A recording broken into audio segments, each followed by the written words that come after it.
એસએમસીનો સપાટો યથાવત। ગઈકાલે એક મોટી રેડમાં એસએમસી પીએસઆઈ શ્રી વીએન જાડેજાનાઓને બાતમી મળી હતી કે અમદાવાદના કણભા પોલીસ સ્ટેશનની હદમાં દારૂનું કટિંગ ચાલી રહ્યું હતું।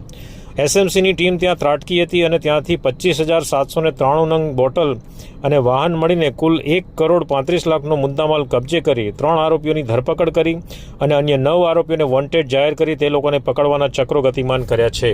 અન્ય એક રેડમાં વડોદરામાં આવેલ મંજુસર પોલીસ સ્ટેશનની હદમાં જલારામનગર સોસાયટીના ઘરમાં પાર્કિંગના દારૂ હોવાની બાતમી એસએમસીના પીઆઈ શ્રી એમ.કે. માલવિયાને મળી હતી।